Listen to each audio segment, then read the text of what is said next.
ng pagmamahalan at pagbibigayan. Namamasko po! Patawad! Kuripot! He, supot! Hay nako paring Benjo.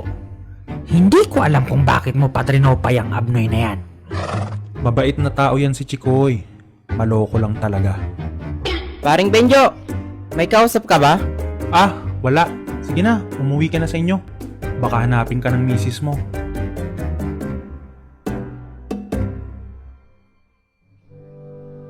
Sa totoo lang, ayaw ko talaga ng Pasko. Nalulungkot kasi ako tuwing naiisip ko na mag-isa lang ako. Kung nandito lang sana ang mga magulang ko. Benjo, kailangan namin ng tulong mo. Ate Donna? Si Ate Donna ay pinsan ko. Isa siyang madre sa bahay ampunan sa Antipolo. Maligayang Pasko po!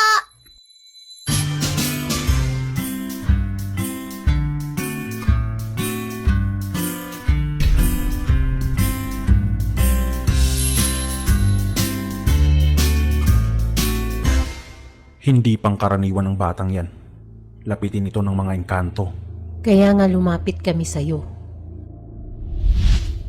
Nagsimula ang lahat nang mapansin ko na laging may kalaro ang bata.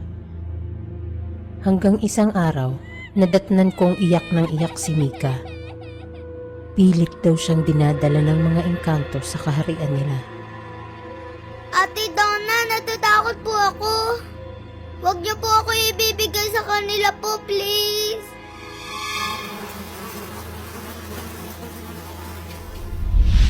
Mamayang gabi ang kaarawan ni Mika. Ngayon ang nakatakdang araw na kukunin siya ng mga engkanto.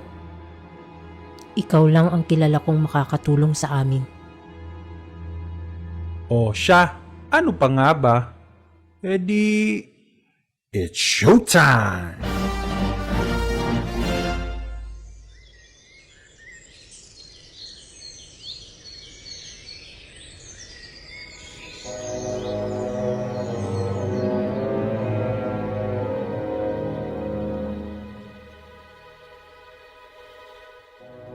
Nandito na sila.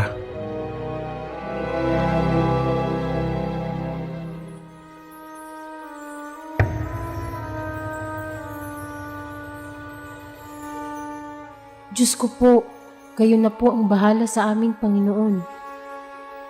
Mika, halika na. Ate Donna, natatakot pa ako. Huwag kayong matakot.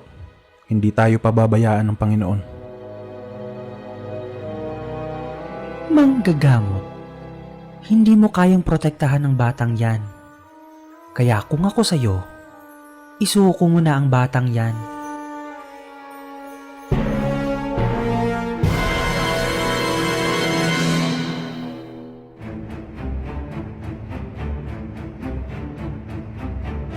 Paring Benjo, ang dami mo namang bisita. Halika, pasok kayo. Merry Christmas! Nako, naloko na. Sino ba yan? Ibigay mo na sa akin ng bata. Kung ayaw mo na may mangyari sa kutong lupa na to. Diyos ko naman paring Benjo. Paulit-ulit na lang. Kabenjo, huwag niyo po ako ibigay po sa kanila. Huwag kang mag-alala. Akong bahala sa'yo. Oh, eto na. Pakawalan mo ang kaibigan ko. Benjo! Mag-exchange gift tayo. Okay ba? Sige.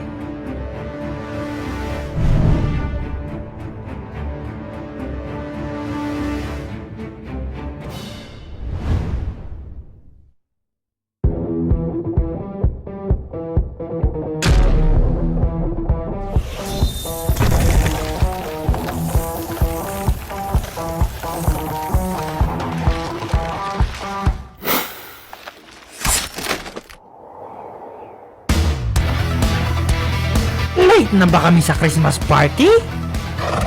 Ayos ka lang ba, Master?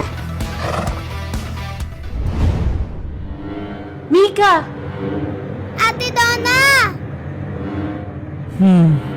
Isa kang tusong manggagamo.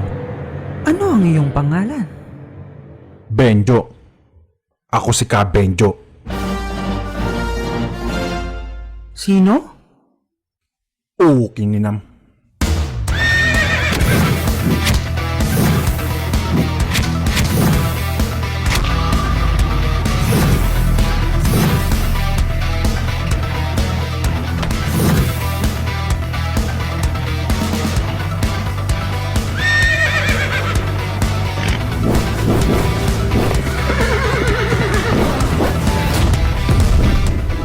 Masyado mong pinapainit ang ulo ko. Hindi pa nga ako nakakamove on sa kanyel.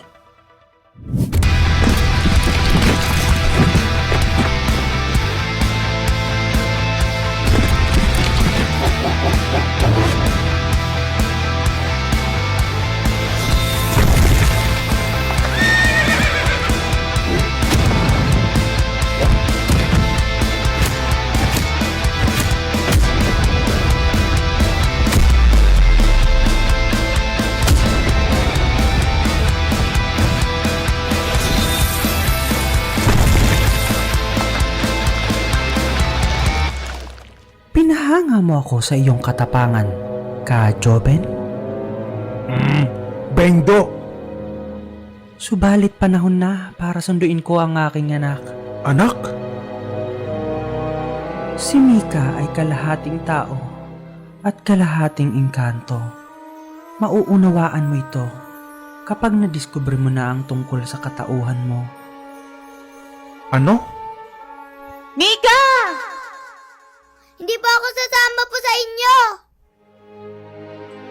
Maligayang kaarawan, anak. Ayaw mo bang pumunta sa paraiso? Sa lugar na punong-puno ng bulaklak at paru-paro. Paglaki ko, pagtungtong ko ng 18, doon po ako sasama po sa inyo. Nagdesisyon na ang bata. Kailangan mong respetuhin ito. Kung yun ang nais ng anak ko, Ge, alis na. Pala desisyon ka rin no? ikinagagalak kitang makilala, Ka Joben. Ka Benjo nga. Nakaligtas kami sa gabing iyon. Maraming salamat sa Diyos at hindi niya kami pinabayaan sa mga sandaling iyon. Paring Benjo! Merry Christmas! Tuloy ang selebrasyon. Bukod sa Pasko, kaarawan din ni Mika ngayon. Ngayon ko lang naramdaman na hindi ako mag-isa. Sa pambihirang pagkakataon pa. Kabenjo, salamat po ha! Ang galing-galing niyo po pala. Sus! Ikaw nga ang nagligtas sa akin eh. Sige na, gumala ka na. Dora,